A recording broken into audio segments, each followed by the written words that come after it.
High, welcome back. আচ্ছা, আজকে ভিডিওতে ন্যারেশন চেঞ্জ নিয়ে আলোচনা করব এবং বিশেষ করে একটা টপিক, সেটা হচ্ছে প্রোনাউন চেঞ্জ। তাহলে সমস্যাটা কিরকম হয় একটু বুঝিয়ে বলি। আমরা যখন ন্যারেশন চেঞ্জ করি বা ন্যারেশনের মাধ্যমে কোনো সেন্টেন্স ফ্রেম করি বা পাই, ব্যাপারটা এরকম থাকে। প্রথমে একটা সেন্টেন্স থাকে, একদম পুরোপুরি একটা সেন্টেন্স, তারপরে কমা পাই এবং কোটেশনের মধ্যে আরেকটা সেন্টেন্স পাই।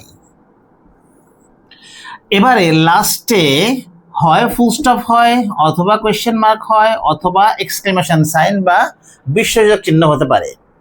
তাহলে এরকম একটা প্যাটার্ন আমরা পাই। অনেক সময় ব্যাপারটা ঘুরে যায়, শুরুতে কোটেশনটা পাই, তার মধ্যে পুরোপুরি একটা সেন্টেন্স থাকে, সেটা ফুল স্টপে শেষ হতে পারে, কোয়েশ্চেন মার্কে শেষ হতে পারে বা এক্সক্লেমেশনের সাইন, এবং তারপরে আমরা কি পাই, প্রথম যে আরেকটা পার্ট সেটা। এবারে তাহলে দেখা যাচ্ছে যে দুটো পার্ট, একটা পার্ট হচ্ছে কোটেশনের বাইরে আর একটা কোটেশনের ভেতরে, আগে হোক বা পরে হোক। তাহলে কোটেশনের ভেতরে যে পার্টটা আমরা জানি সেটাকে বলা হয় রিপোর্টেড স্পিচ, কারণ এটা রিপোর্টেড হচ্ছে, কোটেশনের মধ্যে থাকছে। আর বাইরের যে সেন্টেন্স, সেই সেন্টেন্সের মধ্যে আমরা এই সেন্টেন্সের কোনো নাম অ্যাজ সাচ পাই না, কিন্তু সেই সেন্টেন্সের মধ্যে ইম্পর্টেন্ট যেটা পার্ট, যেটাকে চেঞ্জ করতে হয়, সেটা হচ্ছে ভার্ব।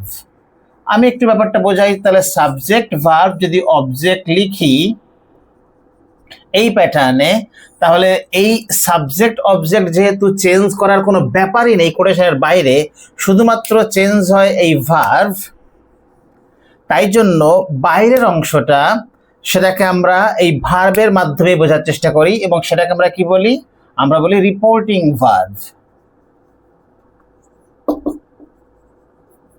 বেশ, তাহলে রিপোর্টিং ভার্ব, রিপোর্টেড স্পিচ। এবারে একটু কথা বলি, সেটা হচ্ছে আমরা যখন এরকম প্যাটার্ন পাই সেটাকে বলি আমরা ডিরেক্ট, মানে কোটেশন থাকলে আমরা বলি ডিরেক্ট,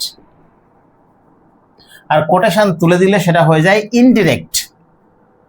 এবারে ব্যাপারটা হচ্ছে এই যে কোটেশনের বাইরে যে সেন্টেন্স আমরা পাই, সেখানে আমরা এই সাবজেক্ট এবং অবজেক্টের ক্ষেত্রে প্রোনাউন পেতে পারি, যেটা নিয়ে আজকে আলোচনা করছি আমি। তাহলে এখানে আমার নাউন থাকতে পারে, প্রোনাউন থাকতে পারে, যা খুশি থাকতে পারে। যদি এরকম প্রোনাউন থাকে, আমাদের সেটা নিয়ে মাথা ব্যথা নেই, সেটা যা অ্যাজ ইট ইজ বসে যায়, কোনো চেঞ্জের ব্যাপার নেই, শুধুমাত্র ভার্বকে চেঞ্জ করব। তাহলে আমরা যখন ইনডিরেক্ট ন্যারেশন করব ডিরেক্ট থেকে, এই হচ্ছে চেঞ্জ নাম্বার 1, ভার্ব, রিপোর্টিং ভার্বকে চেঞ্জ করার প্রশ্ন থাকে।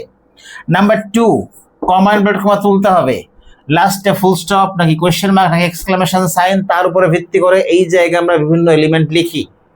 এবং এইবারে ইম্পর্টেন্ট কথা, সেটা হচ্ছে রিপোর্টেড স্পিচ সবচেয়ে বেশি ইম্পর্টেন্ট। এই রিপোর্টেড স্পিচের মধ্যে আমাদের 3 রকম জিনিস মূলত চেঞ্জ করতে হয়। কি কি 3 রকম জিনিস? একটা হচ্ছে টেন্স, বাইরে একটা সেন্টেন্স, তার মানে ভার্ব থাকছে, এই ভার্ব হতে পারে পাস্ট, প্রেজেন্ট, ফিউচার।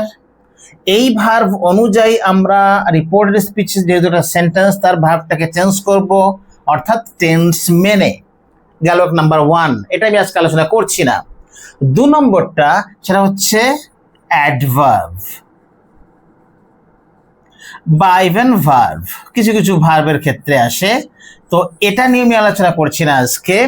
এবং 3 নম্বর যেটা, সেটাই হচ্ছে প্রোনাউন। এই প্রোনাউন নিয়ে আমি আজকে আলোচনা করব, যে যদি রিপোর্ট স্পিচ অংশে সাবজেক্ট বা অবজেক্ট যে কোনো জায়গায় যে কোনো প্রোনাউন থাকে, তাহলে সেই প্রোনাউন আমরা কোন নিয়মে খুব সহজে বুঝে নিতে পারি যে ঠিকভাবে চেঞ্জ করার উপায় কি। আর তাই জন্য প্রোনাউনের একটা লিস্ট প্রথমে তোমাদের সামনে তুলে ধরি এবং সেখানে একটু প্রোনাউন নিয়ে আমরা বুঝে নিই, তারপরে আমি পুরো ব্যাপারটাতে ফিরে আসবো। ওকে, তাহলে আমরা একটা চার্ট পেয়ে গেলাম। আমরা মোটামুটি 4টে ভাগে ভাগ করলাম। 4টে ভাগের মধ্যে লাস্ট যেটা আমি লিখেছি সেটা কিন্তু প্রোনাউন নয়, positive adjective, positive pronoun, objective pronoun, subjective pronoun. তার মানে কি দাঁড়াচ্ছে, আমরা যদি এইভাবে ব্যাপারটা বুঝে নিই তাহলে আমাদের খুব সুবিধা হবে। তাহলে খেয়াল রাখবো যে প্রথম সারিতে যেগুলো লেখা আছে সাবজেক্টিভ প্রোনাউনের আন্ডারে, এইগুলো সবসময় ভার্বের আগে বসে সাবজেক্ট হিসাবে, অবজেক্টিভ প্রোনাউনগুলো ভার্বের পরে বসে অবজেক্ট হিসাবে, পজেসিভ প্রোনাউন সবসময় একা একা বসে। ওকে, মেইনলি পজেসিভ প্রোনাউন বসানোর নিয়ম হচ্ছে একটা নাউন বসে শুরুতে, তারপরে অফ বসে, তার মানে noun plus of plus possessive pronoun, এই হচ্ছে প্যাটার্ন। যেমন আমরা যদি বলি এ বুক অফ মাইন, তাহলে খেয়াল করো এ বুক নাউন বা নাউন ফ্রেজ, তারপরে প্রিপোজিশন অফ সবসময় ফিক্সড, তারপরে আসছে পজেসিভ প্রোনাউন যেটা আমাদের চাই। তো এই এ বুক অফ মাইনকে যদি আমরা রিপ্লেস করতে চাই পজেসিভ অ্যাডজেক্টিভ দিয়ে, তাহলে এই মাইনের অ্যাডজেক্টিভটা আমরা নেব মাই, সেটা চলে আসবে শুরুতে। এবার এই যে বই সেটা এসে যাবে, বুকটা এখানে বসবে, ওকে, মাই বুক। আর 4 নম্বর যেটা পজেসিভ অ্যাডজেক্টিভ, এইগুলোর পরে সবসময় একটা নাউন বসে একটা ক্লাস্টার তৈরি করে এবং সেগুলো সেন্টেন্সের সাবজেক্ট হতে পারে, অবজেক্ট হতে পারে। তার মানে আমরা ন্যারেশন চেঞ্জের সময় যদি এগুলো পাই, আমরা কিন্তু সেগুলোকেও চেঞ্জ করব প্রোনাউনের ধাঁচে। অলরাইট, আরেকটা জিনিস খেয়াল করব, সেটা হচ্ছে আমরা যে চার্ট পাচ্ছি সেখানে আই উই এটা first person, you second person এবং বাকি যে 4টে থার্ড পার্সন। আবারও ভাগ করা যায়, আইটা সিঙ্গুলার, উইটা প্লুরাল, ইউ নিজে সিঙ্গুলার প্লুরাল দুটোই, হি শি ইট সিঙ্গুলার, আর 3টেরই প্লুরাল হচ্ছে দে। ওকে, দেটা কিন্তু ইটেরও প্লুরাল, এটা আমরা খেয়াল রাখবো। এবার তাহলে আমরা আবার ন্যারেশনের মূল পর্বে চলে আসি এবং এই পুরো চার্টটাকে মাথায় রাখলে দেখবে যে ব্যাপারটা খুব ইজি হবে। এবং আরেকটা ট্রিক তোমাদের শিখিয়ে দেবো, তার ফলে এই প্রোনাউন যে কোনো ফর্মে থাক না কেন বা পজিটিভ অ্যাডজেক্টিভ যে কোনো ফর্মে থাকুক না কেন, আমরা কিন্তু সহজেই নির্ভুলভাবে চেঞ্জগুলো করে নিতে পারবো। তাহলে দেখো আমরা একটা সেন্টেন্স পাচ্ছি এখানে, the man said to the lady, comma quote, I don't know you but you can count on me against them. আমরা রিপোর্ট স্পিচে অনেকগুলো প্রোনাউন পাচ্ছি বিভিন্ন ফর্মে। একটু খেয়াল রাখবো একটা ব্যাপার, সেটা হচ্ছে ন্যারেশন মানে হচ্ছে দুটো ব্যাপার ইনভলভ থাকবে। একটা সাইডে থাকবে স্পিকার বা স্পিকার্স, আমরা সিঙ্গুলারই ধরলাম না হয়, তাহলে স্পিকার থাকবে এবং কি থাকবে, লিসনার থাকবে। দুটোই সিঙ্গুলার, দুটোই হতে পারে। এবারে আমরা এই যে পজিশনিং সেটা উল্টো পেতে পারি, মানে আগে লিসনার এলো তারপরে স্পিকার এলো, সেটা কোনো ব্যাপার নয়, কিন্তু আমরা বুঝে নেব যে কোটেশনের বাইরে যে সেন্টেন্স সেখানে বক্তাকে এবং শ্রোতাকে, এটা ভীষণ ভীষণ ইম্পর্টেন্ট এই প্রোনাউন চেঞ্জের ক্ষেত্রে বা পজিটিভ অ্যাডজেক্টিভ চেঞ্জের ক্ষেত্রে। সবসময় যে স্পিকার শুরুতে থাকবে লিসনার ভার্বের পরে থাকবে তেমনটা নয়, ঘুরেও যেতে পারে। প্যাসিভ ভয়েস করলেই আমরা পজিশনটা রিভার্স করে নিতে পারছি। তাহলে মনে রাখবে যে ভার্বের আগে কে পরে কে এই বেসিসে কিন্তু কখনোই ব্যাপারটা ঠিক হয় না। আমাদের বুঝতে হবে যে লিসনার কে এবং স্পিকার কে, তার ভিত্তিতে আমরা পরের প্রোনাউনগুলো বা পজিটিভ অ্যাডজেক্টিভগুলোকে চেঞ্জ করতে পারবো ঠিকভাবে। বেশ, এই তো গেল ব্যাপার। এবারে আমরা তাহলে এই সেন্টেন্সটাকে একটু ইনডিরেক্ট ন্যারেশনে নিই এবং দেখি যে কিভাবে আমরা প্রোনাউনগুলোকে চেঞ্জ করব। এবারে যেটা খেয়াল রাখবো সেটা হচ্ছে, আমরা যদি রিপোর্টেড স্পিচের মধ্যে ফার্স্ট পারসন পাই তাহলে একভাবে যাব, সেকেন্ড পারসন যদি পাই তাহলে একভাবে বিচার করব, আর থার্ড পারসন যদি পাই সেটাকে একভাবে বিচার করব। আমরা ফার্স্ট পারসন না সেকেন্ড পারসন আর থার্ড পারসন এটা ওই চার্ট থেকে বুঝতে পেরে যাবো, ওটা আমাদের খেয়াল রাখতে হবে। তাহলে প্রথমে খেয়াল রাখবো যে যদি আমরা কোনো ফার্স্ট পারসন প্রোনাউন পাই তাহলে আমরা সেই ফার্স্ট পারসন প্রোনাউন বা পজিটিভ অ্যাডজেক্টিভ যাই বলি না কেন তাকে চেঞ্জ করব সবসময় স্পিকারের মতো করে, বা স্পিকারকে আমরা সেই পজিশনে নিয়ে আসবো। সেকেন্ড পারসন যদি কোনো প্রোনাউন বা পজিটিভ অ্যাডজেক্টিভ পাই তাহলে আমরা লিসনারের মতো করে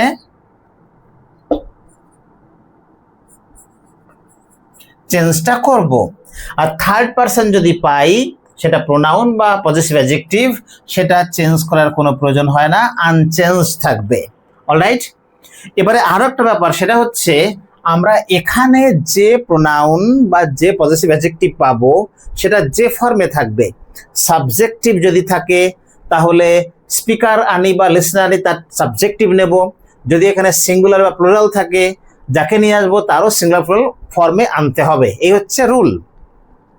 এবারে তাহলে আমরা কি করি, আমরা এটাকে ইনডিরেক্ট ন্যারেশনে কনভার্ট করি, দেখা যাক কি হয়। পাশাপাশি আমরা যেটা খেয়াল রাখবো অবশ্যই করে সেটা হচ্ছে যে প্রোনাউন বা পজিটিভ অ্যাডজেক্টিভগুলো আমরা পাবো সেগুলো 3টে ভার্সনে আমাদের জানতে হবে, সেটা ফার্স্ট পারসন না সেকেন্ড পারসন না থার্ড পারসন, সেটা সিঙ্গুলার না প্লুরাল, সেটা সাবজেক্টিভ অবজেক্টিভ নাকি পজেসিভ প্রোনাউন নাকি পজেসিভ অ্যাডজেক্টিভ। তো আমি এখানে মোটামুটি সেগুলো প্রথমে লিখে ফেললাম, এবারে আমার করতে সুবিধা হবে। তাহলে আমরা এবারে এটাকে ইনডিরেক্ট ন্যারেশনে কনভার্ট করার চেষ্টা করি।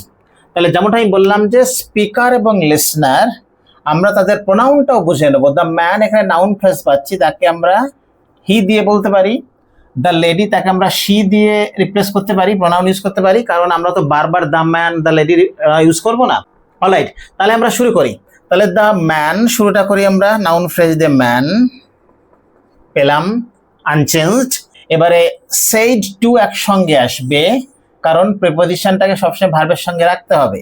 তাহলে সেইড টুকে আমরা কি করতে পারি, টোল্ড। কেন টোল্ড করছি, কারণ আমাদের সেন্টেন্স শেষ হচ্ছে ফুল স্টপে এবং শুরু হচ্ছে সাবজেক্ট দিয়ে। তাহলে দ্য ম্যান টোল্ড, এবার দ্য লেডি আমরা সেটা লিখি। ওকে, তাহলে শুধুমাত্র ভার্ব চেঞ্জ হলো, আশেপাশে কিছু চেঞ্জ হলো না। এবারে কমান্ড ভার্বটা তুলে দিয়ে আমরা কি করব, দ্যাট প্লেস করব। বেশ, এইবার আমাদের আসল কাজ হচ্ছে প্রোনাউন চেঞ্জ করা। টেন্স নিয়ে কোনো কথা বলছি না, কিন্তু তাও আমি সেটা তোমাদের বলে যাচ্ছি কিভাবে করতে হয়। ওকে, দ্যাটের পরে প্রথমে পাচ্ছি আই। আইটা first person subjective singular.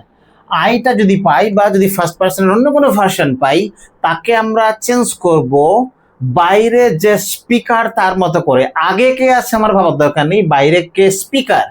Speaker হচ্ছে দ্য ম্যান, অলরেডি ব্যবহার করে ফেলেছি। তার প্রোনাউন হচ্ছে হি। তাহলে হি এর অবশ্যই করে সাবজেক্টিভ এবং সিঙ্গুলার ভার্সন নিতে হবে এক্ষেত্রে। তাহলে হিটা নিজেই সিঙ্গুলার বা নিজেই সাবজেক্টিভ, তাহলে আমি হিটাকে রিপিট করলাম। ওকে, তারপরে don't know simple present tense, বাইরে পাস্ট টেন্স, তাহলে সিম্পল পাস্ট টেন্স হয়ে যাবে, কোনো ব্যাপার না। তাহলে ডিডন্ট নো লিখে ফেললাম। এবারে তারপরে যে আমরা প্রোনাউনটা পাচ্ছি ইউ, এই ইউটা কিন্তু সেকেন্ড পারসন, ভালো কথা। আমরা একে পরিবর্তন করব লিসনার যে আছে তার মতো করে, দ্য লেডি বা শি, কিন্তু ইউটা আবার সিঙ্গুলার এবং অবজেক্টিভ ভার্সন, কারণ অবজেক্টিভ ভার্সন থাকে ভার্বের পরে। তাহলে আমরা কি করবো এখানে, আমরা দ্য লেডি মানে শি, শি এর অবজেক্টিভ ভার্সন এবং সিঙ্গুলার ভার্সনটা হচ্ছে হার, বসিয়ে দিলাম। তারপর আসছে বাট, এগোই যেমন যেমন আছে, বাট ইউ, আবার ইউ পাচ্ছি। এই ইউটা অবজেক্টিভ, কিন্তু এই ইউটা সাবজেক্টিভ, কারণ এটা এই ভার্বের আগে বসছে। ক্যান কাউন্ট অন, তাহলে এটা সাবজেক্টিভ সিঙ্গুলার, এবং তাই জন্য আমরা শি এরও তাই নেব। তাহলে শি এর সাবজেক্টিভ হচ্ছে শি, সিঙ্গুলার শি, তাহলে ক্ষেত্রে শি বসলো। বেশ, মানে জানার দরকার নেই, একদম প্রয়োজন নেই, আমরা শুধু প্যাটার্ন ফলো করব, রুল ফলো করব। তারপরে ক্যান কাউন্ট, বাইরের পাস্টের জন্য ভেতরের সেন্টেন্স ভার্বটা পাস্ট হবে, তাহলে হয়ে যাবে could count on. Could past হয়ে গেল, তারপরে আর প্রয়োজন নেই মেইন ভার্বকে পাস্ট করার, সেটা প্রেজেন্টই হবে, কাউন্ট অন হয়ে গেল। এবারে আমরা মি প্রোনাউন পাচ্ছি, মিটা সিঙ্গুলার, ফার্স্ট পারসন এবং অবজেক্টিভ। তার মানে মিকে চেঞ্জ করব বাইরে যিনি স্পিকার তার মতো করে। তাহলে স্পিকার হচ্ছে হি, তাহলে হি অবশ্যই করে তার নিতে হবে অবজেক্টিভ ভার্সন এবং ফার্স্ট পারসন বা সিঙ্গুলার। তাহলে হি এর অবজেক্টিভ হচ্ছে হিম, এবং অবশ্যই সেটা সিঙ্গুলারও হলো। এবারে আমরা কি করব, এগিয়ে যাব, এগেনস্ট যা আছে তাই, চেঞ্জ করার কোনো প্রয়োজন নেই। লাস্টে পাচ্ছি কি, দে, যেহেতু থার্ড পারসন আমাদের কোনো মাথা ব্যথা নেই, যা আছে বসিয়ে দিলাম। Alright then, keep watching and following the channel, and of course get better day by day, every day, slowly but steadily, so that you can ultimately serve yourself and your motherland in the long run. Thanks for watching.